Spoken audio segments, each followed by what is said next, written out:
Perfect. So we're going to do the product of two functions today, or the derivative of the product of two functions. You've been through the preamble, I see, like kind of a long time ago. Yeah. And yeah, so it seems to go okay. Everybody gets the idea. It's the Lindsay's pointing and laughing at me. Okay.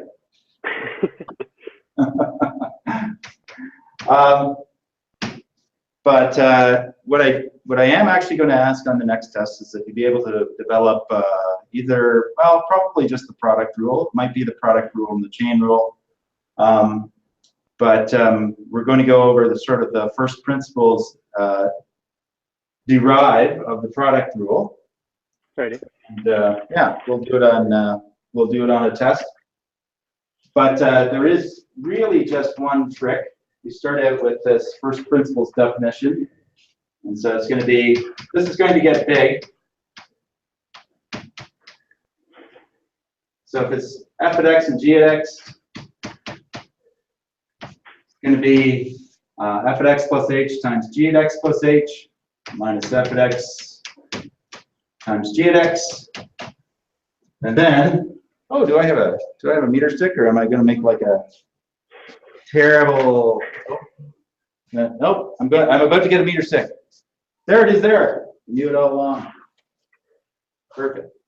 Okay.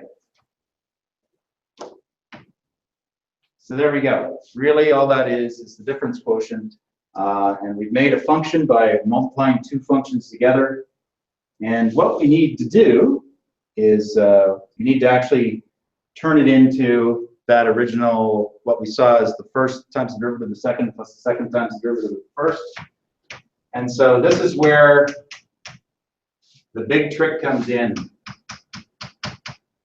So when you're reproducing this proof, this is the hardest part. So we're going to subtract f at x times g at x plus h. And then just because we can't willy-nilly do that, we're going to add f at x times g at x plus h back in. And then we're going to finish up with the original part of our first principles derivative. And great big line. And this is all over h. And so it's the limit as h approaches 0 of that whole entire expression. Okay. Now, we actually did this with the goal in mind of being able to group both of these and factor out a portion and leave a more familiar difference quotient on the inside. And so what we're going to do is we're going to factor g at x plus h out of this first group.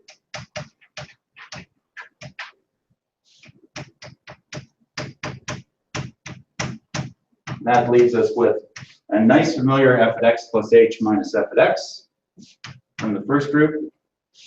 And we're going to factor an f at x out of the second group. And that leaves us with a nice familiar g at x plus h minus g at x in the second group. And I guess I really should have gotten a 2-meter stick for this so that I could do this all in one big go. Okay, everything is getting crowded, but believe it or not, we're almost there in developing this proof. Now, what I can do, and that you can't, and Lindsay's going to start spinning in her grave right now, is I can actually, I'm going to break this line in half, and so there. Cope with that, Lindsay. We just did that all in one line. I didn't really want to write a second line for that. Okay. So when you have a fraction like that, a numerator, a number plus a number in the numerator, you can break it into two fractions with the same denominator. And look at this. I'm all ready to put in my limit. And I'm going to do this so I don't have to erase the board. But the limit of a product is the product of the limits. G at x plus h is just going to become g at x. And I'm going to just notice that this is actually the derivative of f of x. Excuse the interruption. There was an announcement this morning reminding students that there would be an information session today about Bruce Power and the opportunity of doing a co-op for Bruce Power. We are going to have a presentation in the library for those students who are interested in attending. So again, those students who are interested in attending a presentation on Bruce Power's co-op opportunities, please come to the library now. Thank you. Sorry, Jeff, you probably weren't interested in that little Bruce Power. It was a little loud, but that's all right. So, g at x plus h, when we put a 0 in for h, just becomes g at x. So in other words, that's the second function. F at x plus h minus f at x over h is the derivative of the first function. And we're going to add the first function times the derivative of the second function, which came from over here. And that is the product rule. That's not so bad, is it? Jeff, is that bad? No, it's not too bad. Yeah. So I have a little song. I have a little song that I use to remember it.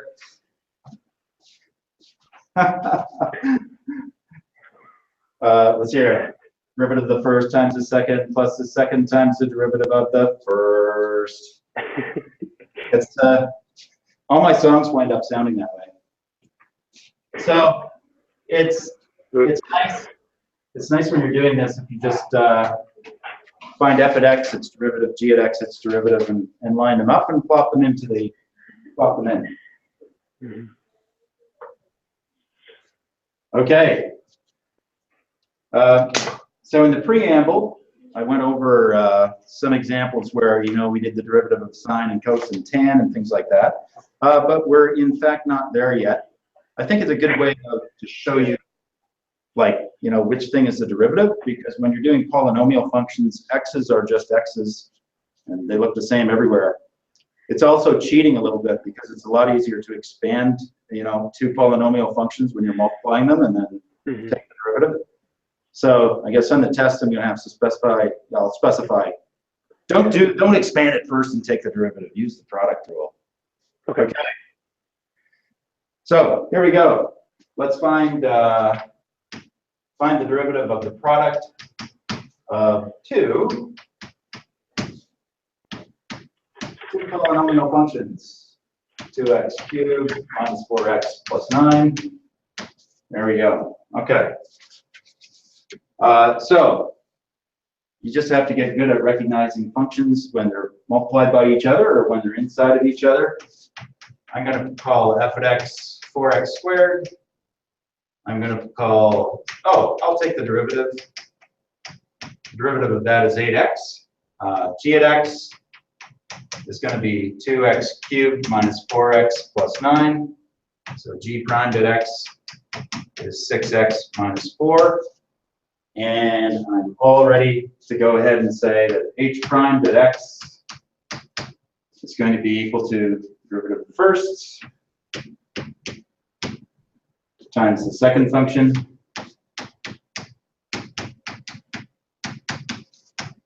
plus, the derivative of the second times the first function. So there's my unholy derivative, and we can do some expanding. 16x to the fourth minus 32x squared plus 72x plus 24x cubed minus 16x squared. And then we'll just gather the like terms, and then we'll be done with this. So 16x to the fourth. Oh, I see there's like common factors and things like that. Plus 24x squared. Oh, wait a minute. Oh, 24x cubed. And then minus 48x squared plus 72x. Jeff, did I get that right? I'm just going through it. Probably, I think so. Fortunately, we don't have to actually do anything with it. So if there's a mistake in there. Let's see, 16, 8. Does 8 go into all these? I can never remember. 36, 48. There's probably an 8 that would factor out of this. And so if we were really worried about taking it to the next step, as later on, we pull out that highest common factor, and it'll just become an easier to factor polynomial. But I think I'll leave it right there. Thumbs up from Lindsay. Apparently it works out. I did it right. Okay, good. There's example 1. Let's go on to example 2. I do like this where you lay out f at x and f prime at x.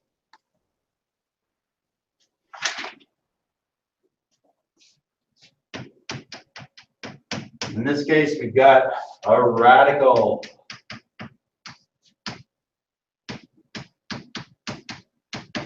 Times just a regular polynomial function. And so this original, the product of these two functions is actually not defined when x is less than 0, because we can't take the square root of a negative number. We end up with a complex polynomial, which we're just not going to do. Okay. So g at x is the square root of x plus 1. G prime of x is 1 over 2 root x plus nothing. Oh, okay. Good. Did you notice the use of the radical, the correct use of the radical notation here, Jeff? Yep. Okay. And let's call the second one h at x. And so h at x is 3x squared minus 5x.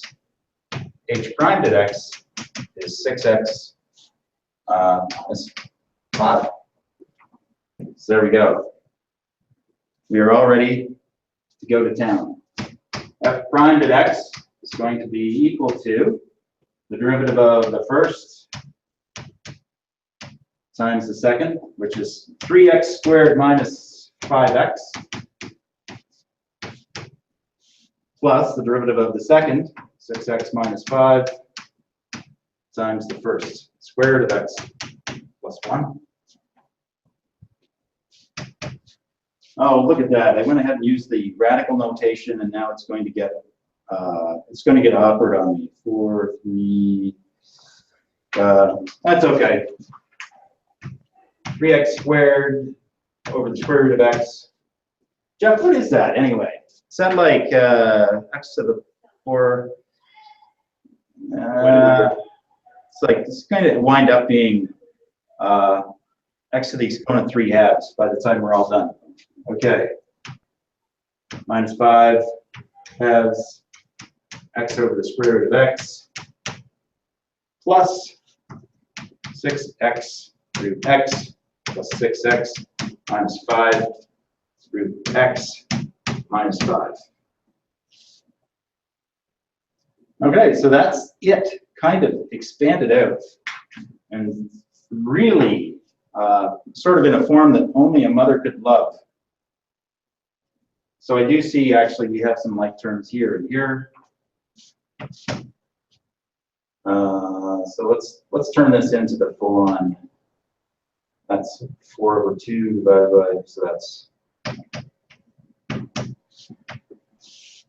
3x to the exponent 3 halves minus 5 halves x to the exponent 1 half plus 6x to the exponent 3 halves plus 6x minus 5x exponent 1 half minus 5. Okay. So that's 9 root x cubed.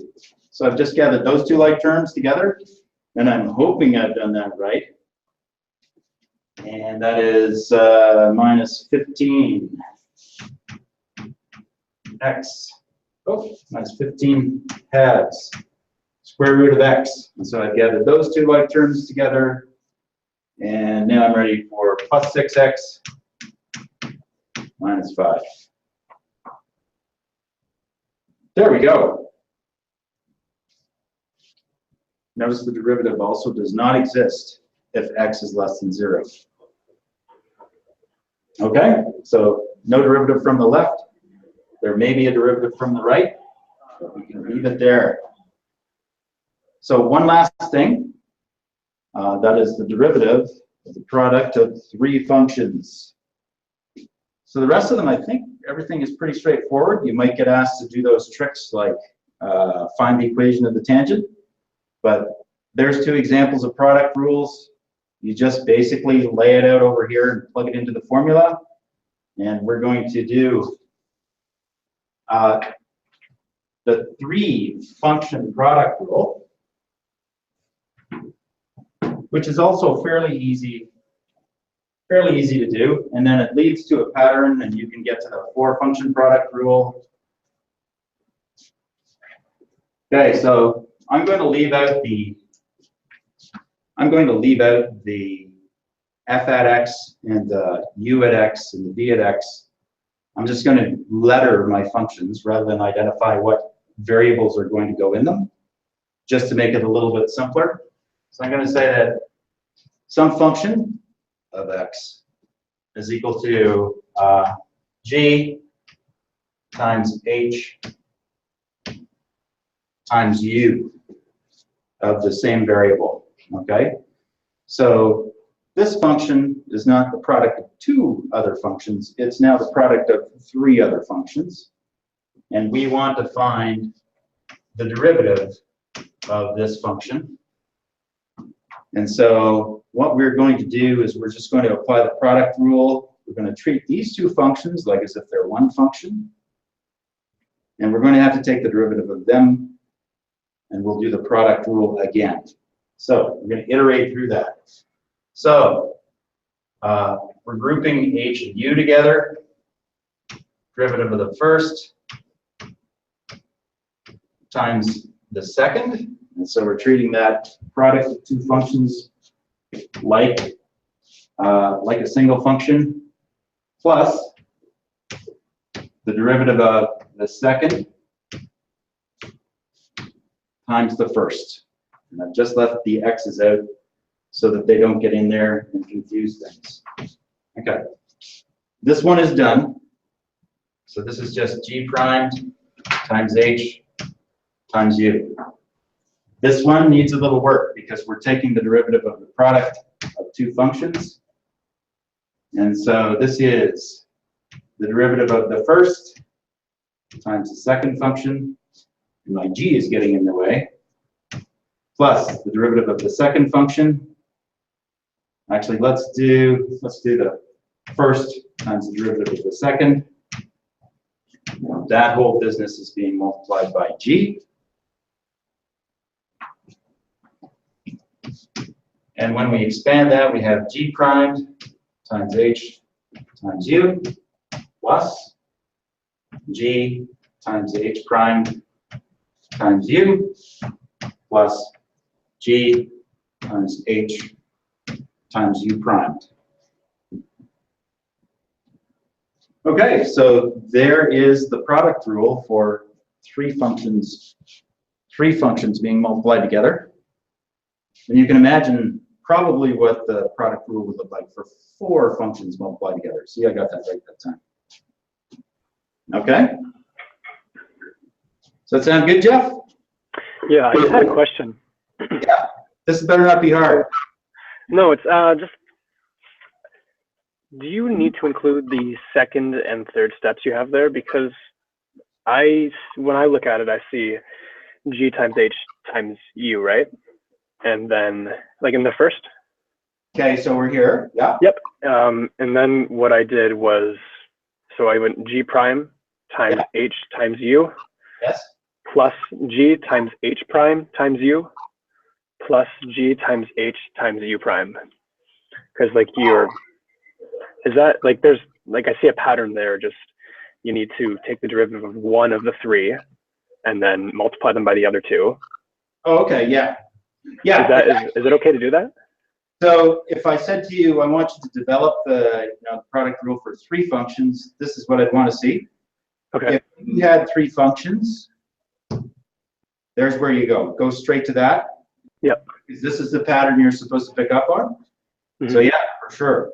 Okay. It's just if I asked for it, I just want to see this set of steps, but if you see three functions and you have to take the derivative, you're more than welcome just to go right to that. Okay. Okay. Yeah. But if you're telling us to derive the how you would figure it out, you want all the steps.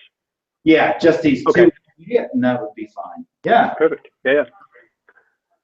All right. Good. Any other questions, Jeff? No, I think I'm good. Perfect. Well, thanks for tuning in again. Yeah. Thanks a lot. That's good.